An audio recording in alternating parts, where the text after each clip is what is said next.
So we will move on to the next talk, which is Lessons Learned from Gene Therapy by Dr. BERROCAL.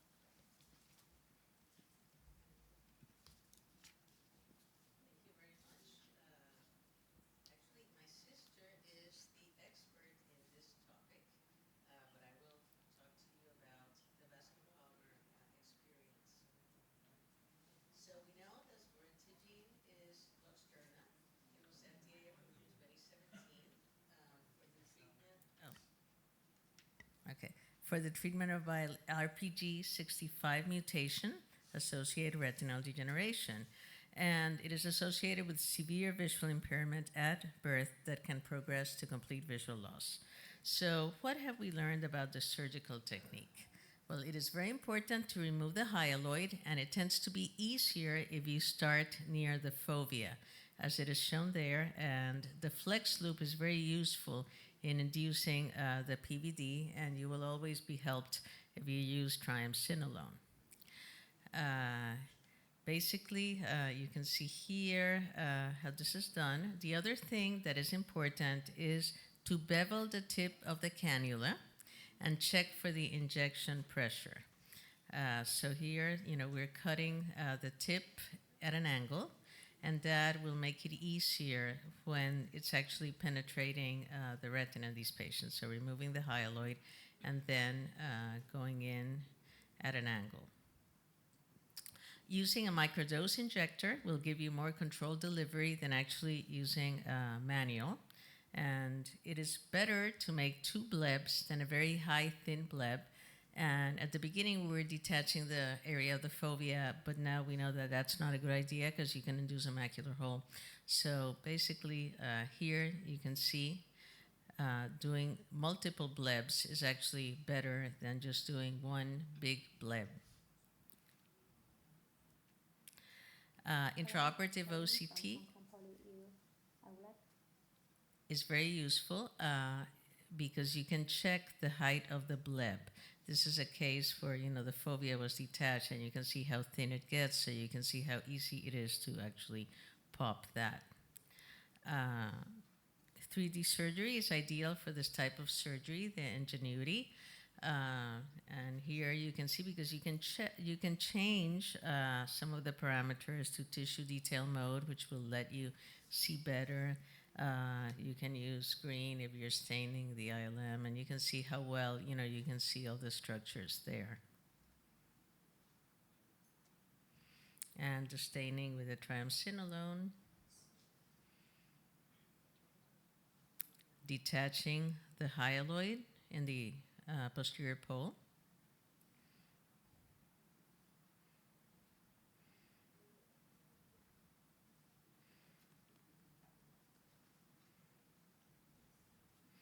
Checking the periphery, very, very important. You don't want to create any breaks. Here we're beveling the tip, shown before, and then starting the bleb. Some people start the bleb instead of touching the retina by just injecting pressure and sort of penetrating it that way through pressure. So creating multiple blebs is really what you want to do.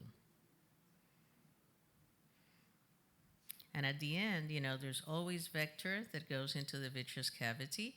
So it is of essence to go on, into air that will help coalesce some of these blebs together, but also removes the vector from the vitreous cavity, which is another very important part of doing that.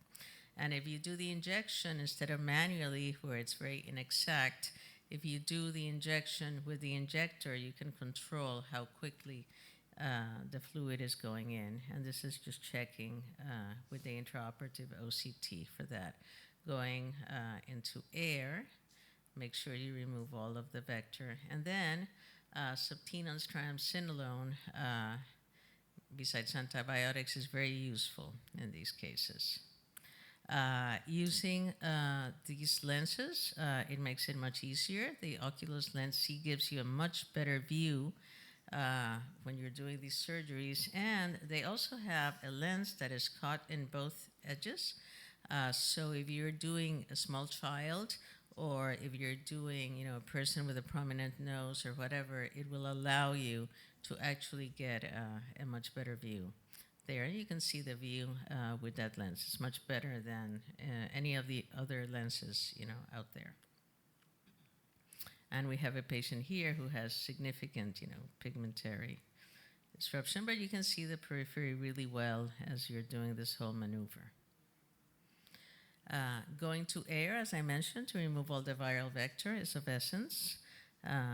We want to make sure there's no viral vectors left there. And starting oral steroids 3 days before surgery and subtenos Kenalog at the end of surgery, and intravenous solumedrol at the end of the surgery too.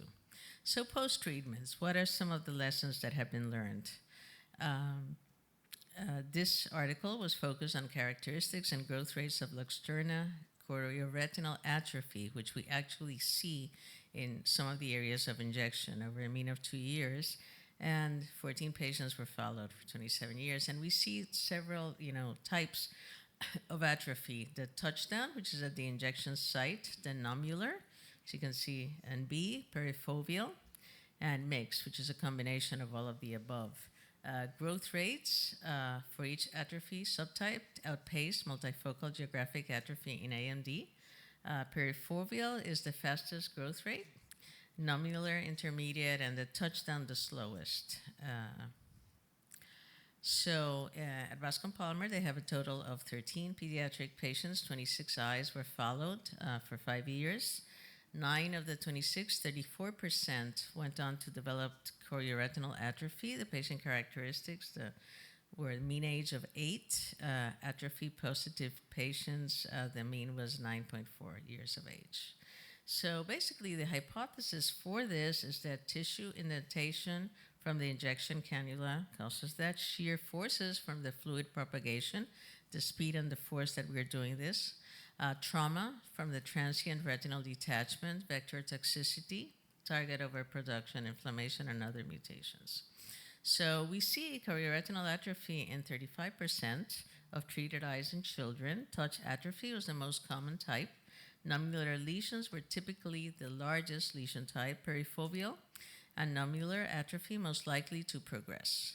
Risk factors were most patients were all myopic with an average of -4 and -3 in the left eye.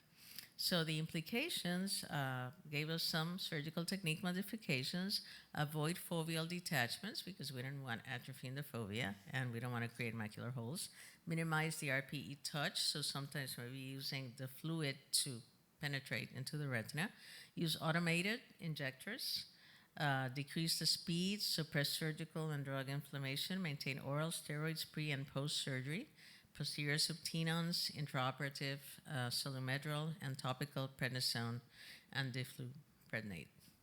So these are the cases. You can see here. So this is actually the first eye of the surgery, and you can see this kid. I think it's playing. It's not playing. Anyway, and this is another little girl. This is the U.S., so they play with guns. So you can see how, she could actually aim at the target pretty well. So thank you very much. And this is my sister's team at Bascom Palmer.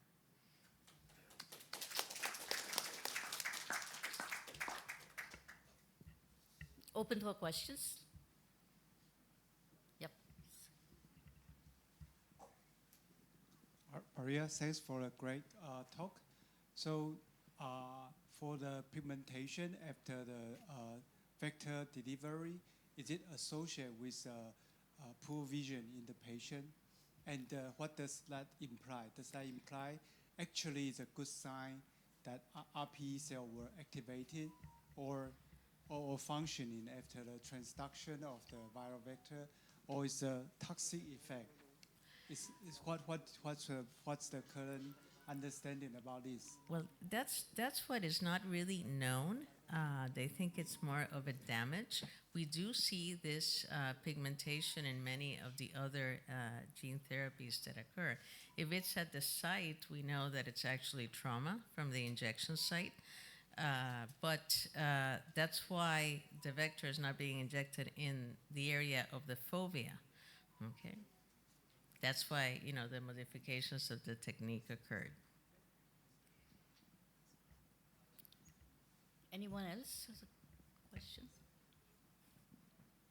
Well, I have a comment. I mean, it's kind of interesting and very revealing to me to see what you presented.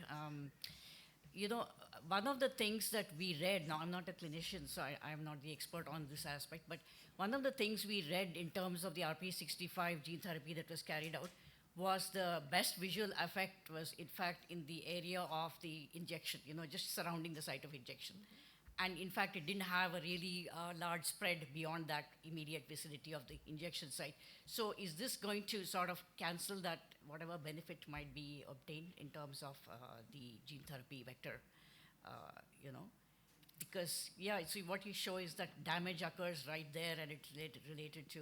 but it doesn't occur in all patients. Yeah. You see, which is what's interesting. So they don't know if it's the force that the retina is being detached, shear forces. So there's a lot we don't really know about gene therapy, really.